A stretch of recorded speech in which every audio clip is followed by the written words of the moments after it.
आता डीमार्ट असेल, या डीमार्ट मध्ये आता कसं असतं की थिन बाउंड्री आहे त्याची, आपण असं म्हणू की बाबा त्याच्यामध्ये जीवनावश्यक रोजच्याच बाबी असतात, भाजीपाला वगैरे वगैरे वगैरे, परंतु थोड्याफार एक्स्ट्रा पण असू शकते. पण मला एवढं म्हणायचं की जनरली गर्दीचे ठिकाण आणि मोठे मॉल्स जे आहेत एअर कंडिशन, की जिथे कपड्यांचा असेल बाकीच्या गोष्टी असतील, त्या बंद करण्याच्या संदर्भातला निर्णय त्या ठिकाणी घेण्यात आलेला आहे.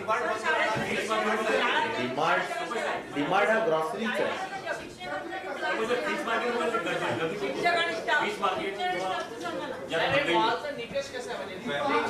मॉल्स हा खऱ्या अर्थाने सांगायचं म्हणजे इन जनरल सगळं मॉल्स मध्ये काय असतं की मॉल्स मध्ये तुम्हाला स्पेसिफिकली ग्रॉसरीचे दररोजचे दैनंदिन लागणाऱ्या ज्या बाबी असतात त्या वगळता सगळ्या बाकीच्या बंद राहाव्यात, जेणेकरून गर्दी वाढू नये. उद्देश लक्षात घ्या, हा काही भीती दाखवायचा विषय नाही, हा एक आपल्याला काळजी घेण्याचा विषय. ह्याचा उद्देश लक्षात घेतला पाहिजे की काळजी घेण्याचा विषय आहे, म्हणून आपण त्या ठिकाणी गर्दी होऊ नये हा मुख्य उद्देश.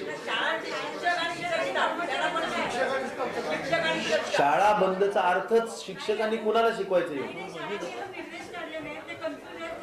सूचना दिल्या जातील, नोटिफिकेशन. आता आमचं जे काही हे आहे त्या संदर्भाचे जे आदेश कलेक्टर्सला दिले गेलेले आहेत, शिक्षण अधिकारी आहेत, सगळ्यांना दिलेले आहेत. आणि आज हे जे काही मी आता तुम्हाला हे नोटिफिकेशन आम्ही देतो आहोत, ज्याच्यामध्ये 7 प्रतिबंधात्मक जो कायदा आहे त्याच्यामध्ये आपण जे नोटिफिकेशन काढण्याचा अधिकार शासनाला आहे ते नोटिफिकेशन पण आम्ही तुम्हाला देतो आहोत. आणि या कायद्याच्या अनुषंगाने काय काय गोष्टींना बंद करण्याचा निर्णय घेण्यात आलेला आहे तो सुद्धा यामध्ये सुचवलेला आहे. फक्त काल जी काही यादी होती त्याच्यामध्ये मॉल्स ही यादी आता माननीय मुख्यमंत्री उपमुख्यमंत्र्यांची चर्चा करून ही ऍड झाली. नगरपालिका नगरपंचायत म्हणतात ग्रामीण भागातल्या म्हणजे ग्रामपंचायत हद्दीतल्या शाळा सुरू राहतील का? ग्रामपंचायत हद्दीतल्या शाळा सुरू राहतील. ओके, पण काही ग्रामपंचायती ज्या आहेत त्या शहरालगत आहेत पण त्या मोठ्या आहेत, नगरपालिकेवर नगर परिषद नाहीये, मग अशा क्षेत्रातल्या शाळांचं काय करणार? कलेक्टर हे नोडल ऑफिसर असतील, डिझास्टर मॅनेजमेंटचे ते प्रमुख असतील, त्यांना जे योग्य वाटेल त्यांना सर्व अधिकार देण्यात आलेले, ते जे राईट वाटेल ते कळवले जातील. आणि तो आता हा कायदा एन्फोर्स राहील, सगळ्यांनी कायदा पाळलाच पाहिजे. आणि जर पाळला नाही तर मग या कायद्याच्या अनुषंगाने कारवाई सुद्धा करण्यात येईल.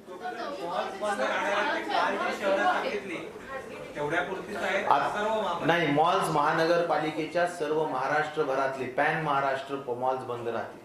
आता कुठल्याही लिमिटेड शहराचा विषय राहिलेला नाही, कारण मी जे शहर तुम्हाला वाचून दाखवलेले आहेत ते जवळजवळ आता रायगड जिल्ह्यामध्ये घुसलं आहे, नवी मुंबईमध्ये आहे, आता नगरमध्ये आलेलं आहे, यवतमाळ आहे, असं आता जवळजवळ किती 10-12 जिल्हे तर झालेत महाराष्ट्रात.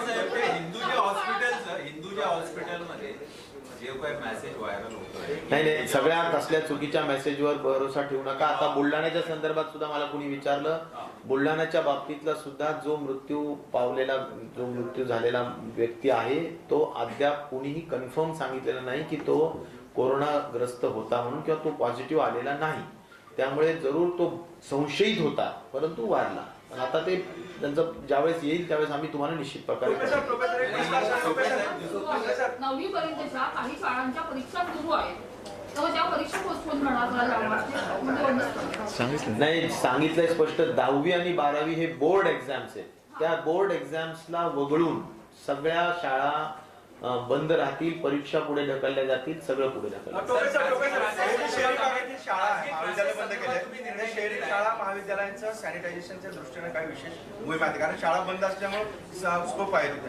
मला एवढं समजतं की आपापल्या संस्थेला डिसइन्फेक्ट ठेवणं मला वाटतं त्या संस्थेची जबाबदारी. आणि त्यामुळं आता रेल्वेज असेल तर रेल्वेजला सुद्धा माननीय मुख्यमंत्र्यांनी आणि त्या दिवशी बैठकीमध्ये वेस्टर्न रेल्वेचे सगळे प्रमुख अधिकारी लोक होते, ज्या ज्या ठिकाणी गर्दीचे ठिकाणे तिथं डिसइन्फेक्शन करणं हा फार महत्वाचा भाग आहे. जिथे आपण वारंवार आता बसमध्ये आपण सारखं त्या ह्याला पकडतो, हँडल्सला पकडतो, 100 हात ते दिवसभरात त्या हँडल्सला लागतात.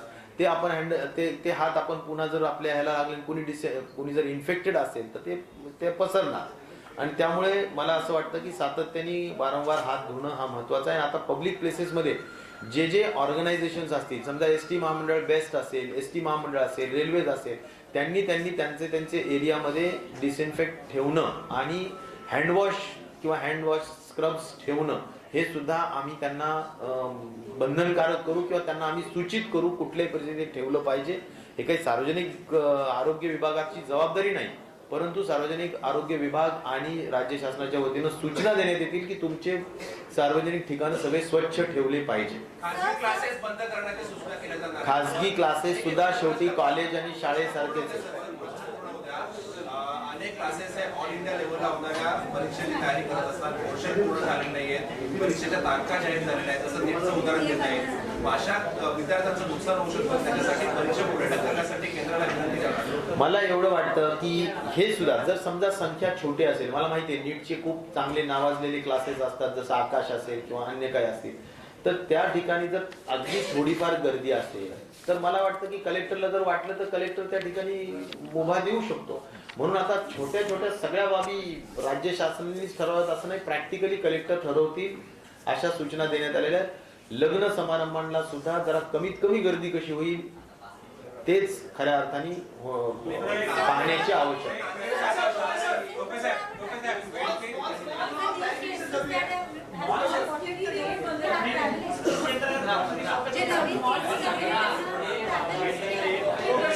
एक मिनिट मी एक सांगतो. हे बघा जरा थोडं शांततेने. दुबई मधून जे इन्फेक्ट होऊन आपलीच म्हणजे आपल्या देशातलेच आपल्या राज्यातलेच लोक जे जाऊन आले दुबईवरून आणि इन्फेक्ट झाले ते 16 आहेत. USA वरून जे स्ट्रेट इथे आलेले ते 4 आहेत. फ्रान्स वरून 1 आहे, फिलिपिन्स वरून 1 आहे आणि कॉन्टॅक्ट परंतु नो ट्रॅव्हल हिस्ट्री असे 4 आहेत. म्हणजे 826 चा हिशोब तुम्हाला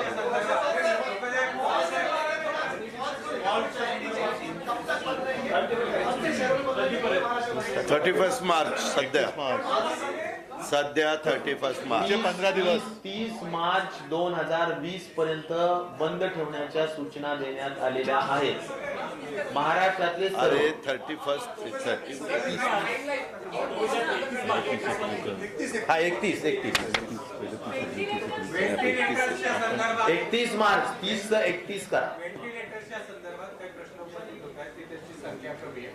दुसरा प्रश्न असा की लोकल प्रोक्युअरमेंटला तुम्ही काही फायनान्शियल अधिकार खाली देणार आहात का? आवश्यक औषधं आणि व्हेंटिलेटर का DPCला क्लिअर सूचना दिलेल्या आहेत कलेक्टरांना, मुख्यमंत्र्यांनी आणि सगळ्यांनी की कुठल्याही परिस्थितीमध्ये तुम्हाला 3.5% नाविन्यपूर्ण योजनेकरता निधी वापरता येतो, तो तातडीनं ह्या कामाकरता वापरा.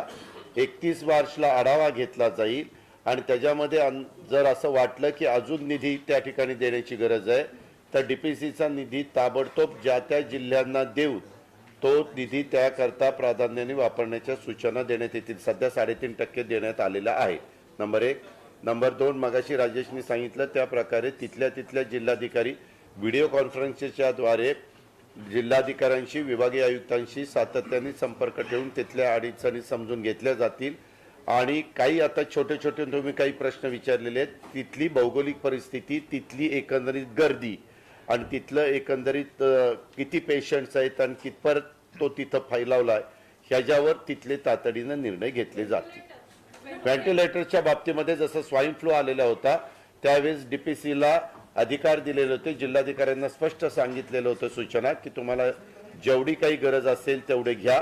तशा प्रकारे आत्ता पण देण्यात आलेले आहे.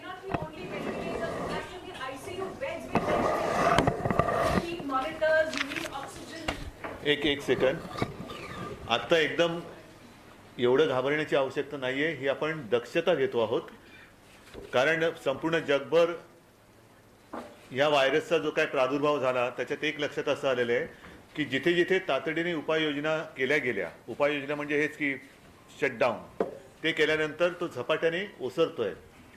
पुढच्या ज्या काही तुमच्या मनातल्या शंका आहेत, व्हेंटिलेटर असेल, आणखीन काही गोष्टी असतील, बेड्स असतील, तर त्याची सुद्धा सोय करून ठेवलेली आहे. पण अद्याप तरी जे पॉझिटिव्ह पेशंट आपल्याला सापडलेत, सुदैवाने मी किंबहुना एकच म्हणेन की समाधान एवढ्याच एका गोष्टीचं आहे की त्यांच्यात तीव्र लक्षणं दिसलेली नाहीत.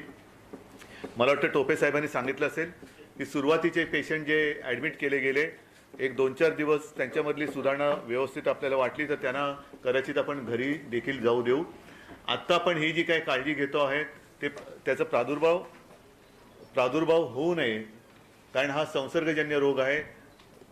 गर्दी टाळले जाणं हे अत्यंत महत्त्वाचं आहे, कारण एकदा गर्दी झाल्यानंतर मग आपलं थोडंसं हस्तांदोलन असेल किंवा आणखीन ह्या सगळ्या गोष्टी होतात त्या होऊ नये, त्या टाळाव्यात म्हणून ह्या आपण खबरदारी घेतलेल्या आहेत. आणि व्हेंटिलेटर्स कमी पडल्यात, नवीन सुद्धा घेण्याची तयारी आपली आहे. त्याच्यामुळे कोणतीही उपकरणांची कमी आम्ही पडू देणार नाही. आपण जो प्रश्न विचारलात, आयसोलेशन असेल, क्वारंटाईन असेल, ह्या सगळ्या आपण सुविधा ठेवलेल्या आहेत. जिथे जिथे आवश्यक आहे, जिथे जिथे गरज आहे तिथे तेवढ्या सगळ्या सोयी केलेल्या आहेत.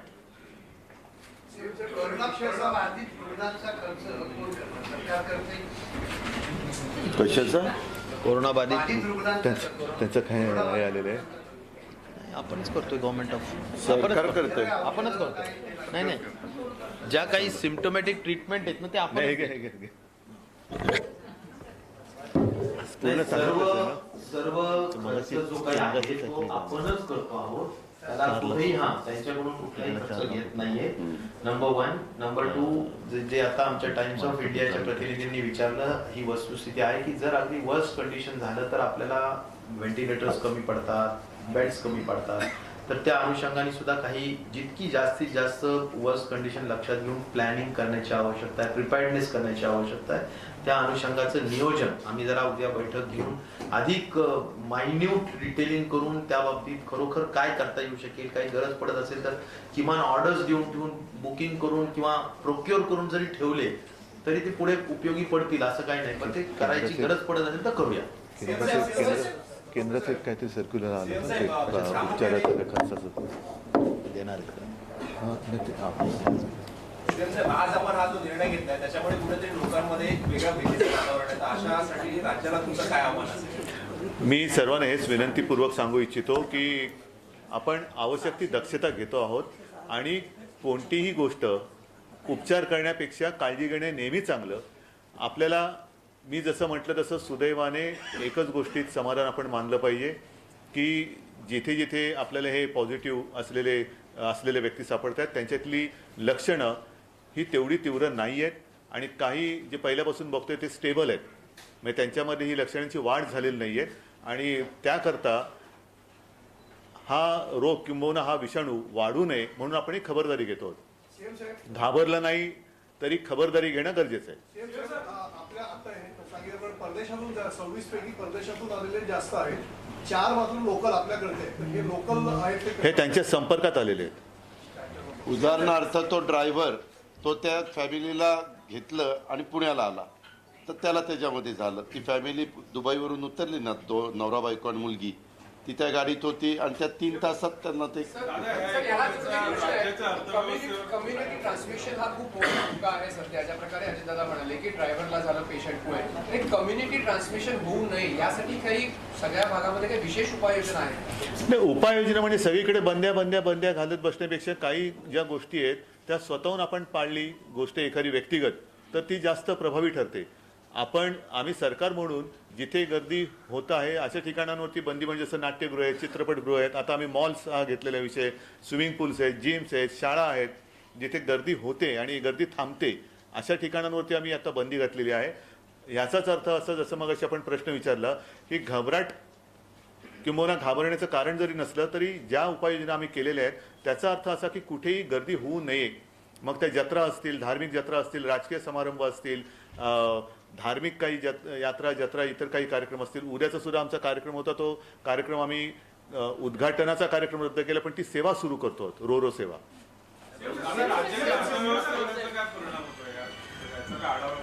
एक गोष्ट लक्षात घ्या, ह्या मी म्हणेन दुय्यम गोष्टी आहेत.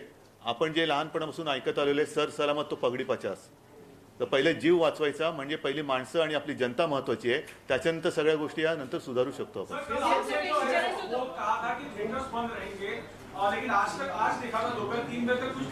नहीं, अगर इसके आगे कोई भी थिएटर चालू रखेगा तो उसके ऊपर कार्रवाई की जाएगी.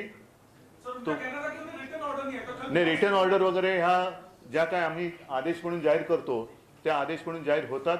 प्रत्येकाला रिटर्न ऑर्डर देण्याची गरज नाही. आमचा निर्णय हा आमचा निर्णय आहे, तो आदेश आहे आणि आदेश जो पाळणार नाही त्याच्यावरती कारवाई केली जाईल. सीएम साहेब, मुंबईतली जी गर्दी आहे ट्रेनच्या याच्याबद्दल काय मी कालच बोललेलो आहे की ट्रेन आणि बस सेवा ह्या अत्यावश्यक सेवा आहेत, त्या बंद करता येणार नाहीत. परंतु आता ही जी गोष्ट मागाची कोणी मला विचारलं ना, ह्या काही गोष्टी स्वतःहून आपण पाळल्या पाहिजेत. अनावश्यक प्रवास हा टाळला पाहिजे. काल म्हणूनच आम्ही सांगितलं की जिथे जिथे शक्य आहे तिथे वर्क फ्रॉम होम, घरी बसून जर का काम करण्याची जिकडे एक शक्यता आहे किंवा सुविधा आहे आयटीच्या बाबतीत किंवा काही, आणि इतर वेळेला जिथे जाणं गरजेचं आहे तिथे ज्या वैयक्तिक खबरदाऱ्या घ्यायच्यात म्हणजे हात धुणे, वारंवार हात धुणे, उगाच चेहऱ्याला हात लावू नये, ह्या गोष्टी किंबहुना जर कोणा वाटलं त्याच्यावरती सुद्धा आम्ही जाहिराती वगैरे सगळं देतोय.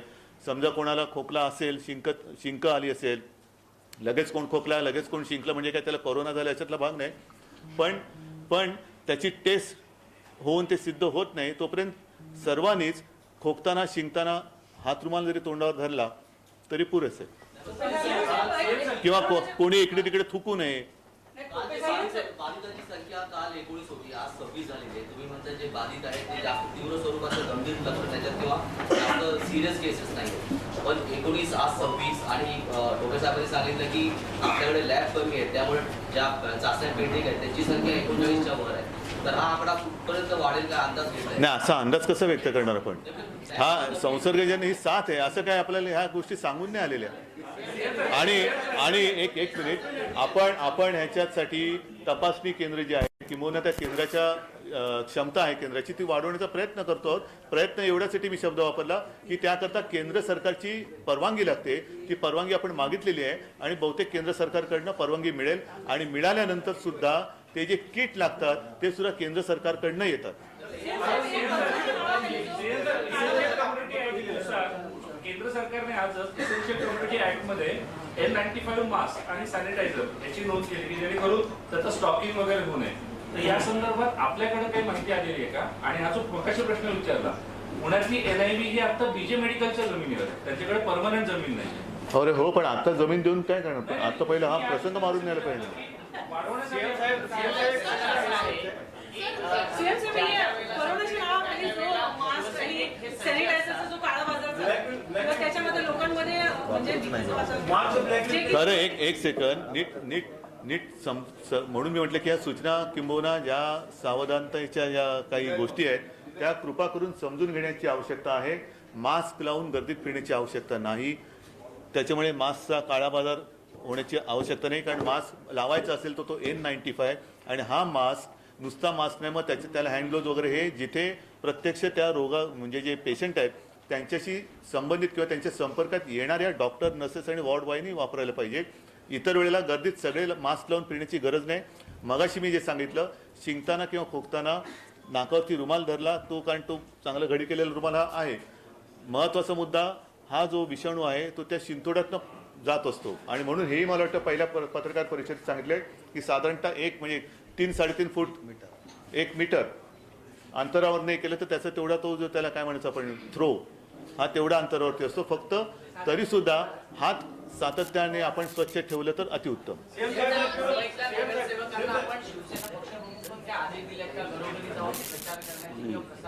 ना घरोघरी जाऊन प्रचार कशाला केला पाहिजे? एक मिनिट, नाही नीट लक्षात घ्या, ही निवडणूक नाही आहे घरोघरी जाऊन प्रचार करण्यासारखी ही गोष्ट नाही आहे. कारण नगरसेवक सुद्धा माणसंच आहेत आणि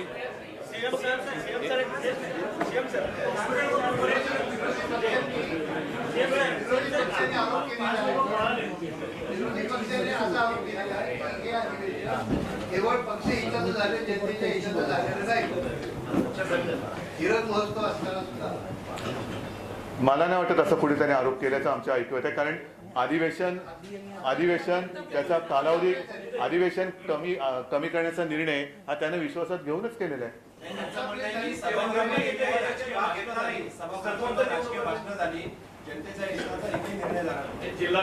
अर्थसंकल्प काय होता मग? अर्थसंकल्प कोणाच्या हिताचा होता? अर्थसंकल्प जनतेच्या आणि राज्याच्याच हिताचा आहे ना. कोणासाठी अधिवेशनच अर्थसंकल्प हे होतं? नाही, मला असं वाटतं कृपा करून आजच्या ह्या परिस्थितीचं गांभीर्य त्यांना कळलं नसेल कदाचित, पण आपल्याला ते कळलेलं आहे. त्याच्यामुळे आपण सगळेजण हे जे काही संकट आलेलं आहे त्या संकटाचा मुकाबला करण्यासाठी आपली भूमिका ही महत्त्वाची ठरणार आहे. काल जसं आपल्याला कल्पना असेल की साधारणतः संध्याकाळच्या सुमारास एक परिपत्रक आल्याचं एकदम जाहीर झालं, टी व्हीवरती आलं, सगळीकडे झालं आणि तपासणी अंती ते खोटं निघालं. तर कृपा करून अधिकृत परिपत्रक किंबहुना सूचना ज्या सरकारकडनं येतील तेवढ्यालाच प्रसिद्धी द्यावी. इतर सुद्धा ज्या काही जाहिराती आहेत, सूचनांच्या ज्या जाहिराती आहेत त्या आपल्याकडे येतील, त्याच दाखवाव्यात. आणखीन कोणी काही उपचार कसे करावेत, काय करावेत, तर कृपा करून तिथे थोडीशी एक मर्यादा पाळावी हीच आमची विनंती आहे.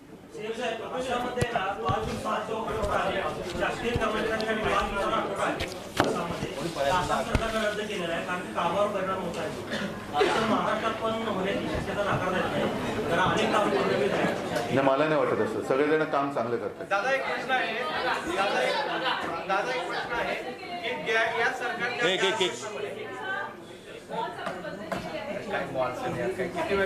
त्याच्यात त्याला ग्रॉसरी आणि जे जीवनावश्यक वस्तू आहे तेवढी दुकानं वगळून बाकी आपण एअर कंडिशन मॉल जे आहे ते बंद ठेवत आहोत. दादा एक प्रश्न असा आहे की या सगळ्या अधिवेशनाच्या कालावधीमध्ये 100 जे निर्णय सरकारने घेतले त्या 100 घेतलेल्या निर्णयामध्ये मागील सरकारने घेतलेले 45 निर्णय आहेत असं विरोधी पक्ष नेत्यांनी. त्यांनी त्याचं स्वागत करायला पाहिजे. तर त्या निर्णयाचं पण त्यांनी त्याचं स्वागत केलं पाहिजे ना. त्यांचं जर का आम्ही केलं असेल तर त्यांना दुःख का होते.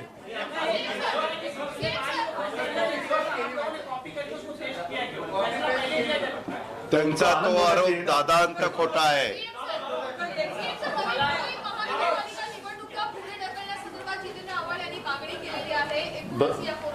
त्याबद्दल निवडणूक आयुक्तांशी आम्ही बोलत आहोत आणि त्यांना सुद्धा ही विनंती करणार आहोत.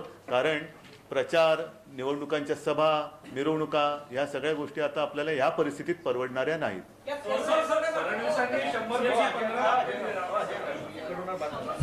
शाळांना सुट्टी दिली त्याच्यामुळे मार्ग कोण देऊ शकत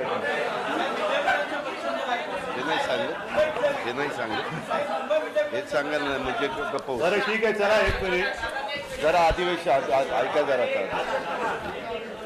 जरा शांत विद्यार्थ्यांच्या सारखा ऐका. जरा एक मिनिट. मी पहिल्या प्रथम सर्वांनाच कल्पना आहे की आपलं अर्थसंकल्पीय अधिवेशन आज थोडं या परिस्थितीमुळे आवर्त घ्यावं लागलं. पण हे अधिवेशन पूर्ण होत असताना मला सर्वांना धन्यवाद द्यायचे. खास करून माझ्यासोबतचे सत्ताधारी पक्षातले माझे सगळे सहकारी मंत्री, आमदार, त्याचबरोबरीने विरोधी पक्षनेते, त्यांच्यातले सगळे आमदार यांना सुद्धा मी धन्यवाद देतो आहे. आपल्याला सुद्धा धन्यवाद देतो आहे. सगळ्या या अधिवेशनासाठी जो सगळा स्टाफ, सचिव, इतर सगळे लोक जे या कामामध्ये ज्यांनी सहकार्य केले त्या सगळ्यांना मी धन्यवाद देतो आहे. आणि सर्वांनाच कल्पना आहे की हे अर्थसंकल्पीय अधिवेशन होतं. या अधिवेशनामध्ये या महाराष्ट्राच्या विकासाला दिशा देणारा एक अर्थसंकल्प हा आमच्या सरकारचा पहिलाच अर्थसंकल्प होता किंवा आहे. मी माननीय उपमुख्यमंत्र्यांना म्हणजे आपल्या अर्थमंत्र्यांना धन्यवाद देतोय की अत्यंत चांगला असा अर्थसंकल्प आपण जनतेसमोर ठेवला. त्याच्याबद्दल मी तुम्हाला खास करून धन्यवाद देतोय. या अर्थसंकल्पाव्यतिरिक्त ज्या काही महत्त्वाच्या गोष्टी आपण केल्या त्याचा एक मी आढावा घेतो. पहिली गोष्ट म्हणजे यावर्षी महाराष्ट्राला 60 वर्ष पूर्ण होत आहेत. हीरक महोत्सवी हे वर्ष आहे आणि या हीरक महोत्सवी वर्षामध्ये महाराष्ट्रामध्ये राज्यातील शाळांमध्ये मराठी विषय हा सक्तीचा करण्याचा कायदा केला गेलेला आहे. एक आपलं राज्य म्हटल्यानंतर त्याची मातृभाषा, त्या मातृभाषेचा कायदा आम्ही केलेला आहे. औरंगाबाद विमानतळाचं नामकरण छत्रपती संभाजी महाराज विमानतळ असं केलेलं आहे. मुंबई सेंट्रल या रेल्वे स्थानकाची जी अनेक वर्षापासून मागणी होती की ज्यांचं योगदान या मुंबईसाठी खूप मोठं आहे, हळूहळू जसे दिवस पुढे जात आहेत, वर्षांमागे वर्षे जातील, काळ निघून जाईल आणि मुंबईसाठी कोणी काय योगदान दिलं हे पटकन कोणाला विचारलं तर सांगताच येणार नाही. तर त्या योगदान करणाऱ्यांपैकी जी महत्त्वाची एक व्यक्ती होती ती नाना जगन्नाथ शंकर शेठ. त्यांचं नाव आपण मुंबई सेंट्रलला दिलेलं आहे. या अधिवेशनाचं आणखीन एक वैशिष्ट्य म्हणजे महिलांच्या प्रश्नांवरती पूर्ण दिवस चर्चा करण्यात आली. या अधिवेशनात जसं आंध्रामध्ये तो कायदा आहे त्या कायद्याच्या सारखा एक कायदा करण्याचा आमचा पूर्ण प्रयत्न होता आणि तसा मसुदा सुद्धा एक ढोबळमानाने एक मसुदा सुद्धा माननीय गृहमंत्र्यांनी सादर केला. हे अधिवेशन लवकर थोडं घ्यावं लागलं, संपवावं लागलं, नाहीतर या अधिवेशनामध्येच तो कायदा कदाचित आम्ही मंजुरी केला असता. त्याच्यामुळे महिलांवरच्या अत्याचारांबद्दल एक चर्चा करताना त्या अत्याचारांना आळा कसा बसेल, गुन्हेगारांना धाक कसा वाटेल असा कायदा सुद्धा जरी या अधिवेशन काळामध्ये करू शकलो नसलो तरी लवकरात लवकर जर का विशेष अधिवेशन घ्यायची गरज पडली तर अधिवेशन घेऊ किंवा GR काढण्याची वेळ तर तसंही करून तो जो काही आम्ही एक शब्द किंवा एक वचन दिलेलं आहे ते आम्ही पूर्ण करू म्हणजे करूच.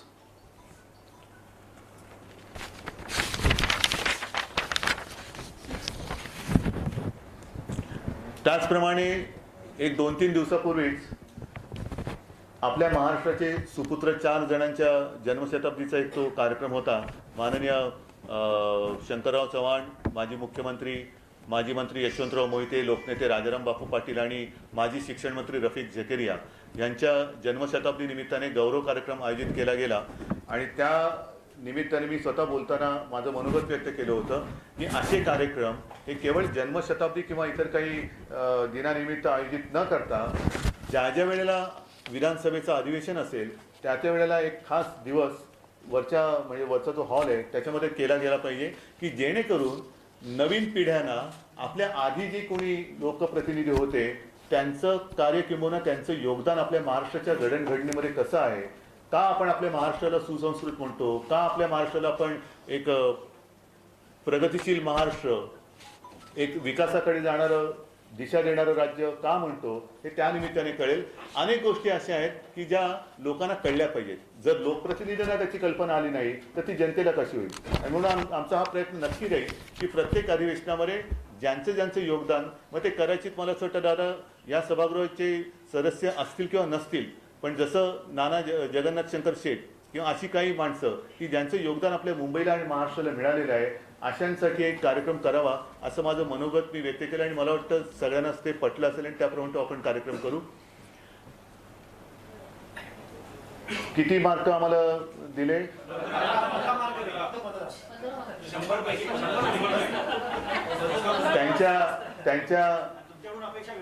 त्यांच्या कठीण विषयावरच्या सोप्या भाषेतल्या पुस्तकाचं अनावरण झालं, पण त्यांचं भाषण मात्र जे झालं ते भाषण मला नाही वाटत तेवढ्या सोप्या भाषेत होतं. त्याच्यामुळे मी पुन्हा जाऊन ते पुस्तक वाचणार आहे. पण यावेळेचं अर्थसंकल्पाचं वैशिष्ट्य असं की मुळामध्ये अजितदादांनी तो अर्थसंकल्पच सोप्या भाषेत मांडला, त्याच्यामुळे तो समजून घ्यायला आणखी सोपी भाषा करण्याची काही गरज नाहीये.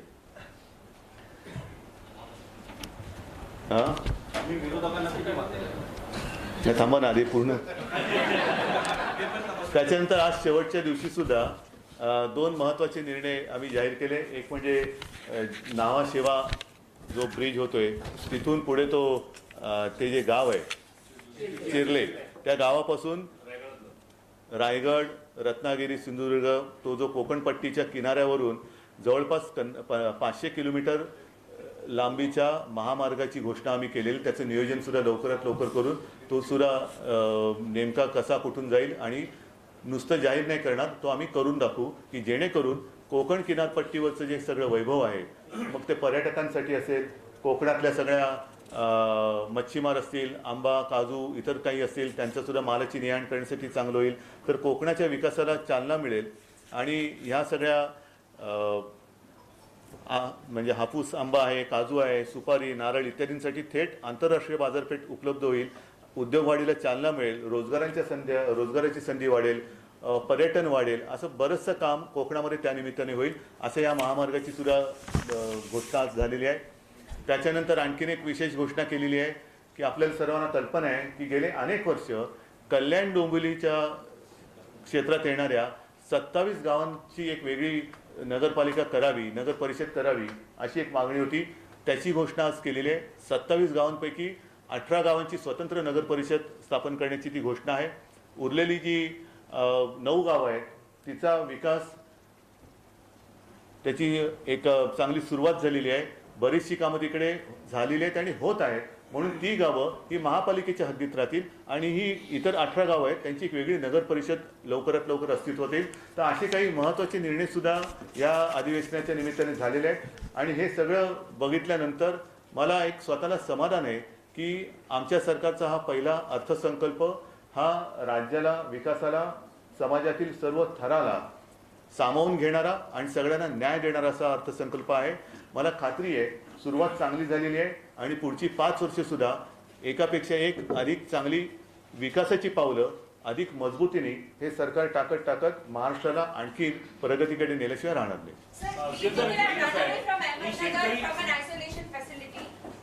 Just wanted to, this is the latest update.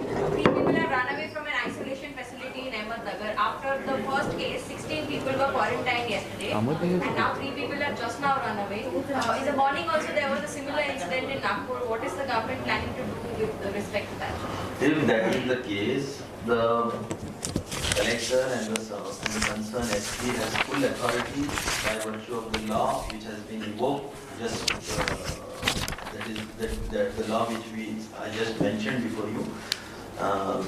By virtue of that law, SP and collector can catch all those who have ran from the hospital and then again put in the hospital, back to the hospital, in the isolation ward. Will there be more security perhaps at the isolation ward? If there are security lapses, we will take the necessary care that this incident should not happen further. सीएमचा एक प्रश्न असा आहे की शेतकऱ्यांना आपण जी कर्जमाफी जाहीर केली आहे तर त्याच्यामध्ये 50,000 रुपये जे नियमित कर्ज भरणाऱ्यांना आपण प्रोत्साहनपर दिलेलं आहे तर त्यांना 3 वर्ष सतत जर कर्ज भरलं असेल तरी तर त्यांना तुम्ही आपण दिला असेल तर ते अपात्र ठरतील. 30 जून 2020 पर्यंत त्यांना मुदत दिलेली आहे. त्याच्यामुळे अजूनही 2-3 महिने त्यांच्या हातात आहे. जे कर्ज फेडतात ते सातत्याने कर्ज फेडणारीच लोक आहेत. त्याच्यामुळे 50,000 रुपये देत असताना 3 वर्षाची मुदत त्याच्यामध्ये धरलेली. कोकणाचा जो विषय, महामार्गाचा विषय सांगितला तुम्ही आता. अरे मला वाटतं अधिवेशन लवकर आटोपले, तुमची पत्रकार परिषद जास्त चालली. तर नाही सगळ्यात नाही मला असं वाटतं या परिस्थितीचा दुरुपयोग कोणी करू नये कारण हे संकट आहे आणि संकटाचा उपयोग कोणी किंवा दुरुपयोग कोणी करू नये. सर्वांनी माणुसकी दाखवावी. आम्ही ज्या सूचना दिलेल्या आहेत किंवा काही गोष्टी खबरदारी म्हणून केलेल्या आहेत त्या एवढ्यासाठी केले की या विषाणूचा प्रादुर्भाव होऊ नये, प्रसार होऊ नये. या पलीकडे मी जनतेला सांगतोय की आपल्या हातामध्ये या गोष्टी जास्त आहेत. स्वतःहून काळजी घेतली तर हे संकट आपोआप जाईल. मला असं वाटतं सगळ्यांना धन्यवाद देतो आणि पुन्हा आपण भेटू. वेळोवेळी तुम्हाला याबद्दल अपडेट दिले जातील. धन्यवाद. जय हिंद, जय महाराष्ट्र. केंद्र सरकारकडून सहकार्य मिळते का? केंद्र सरकारकडून सहकार्य मिळते का?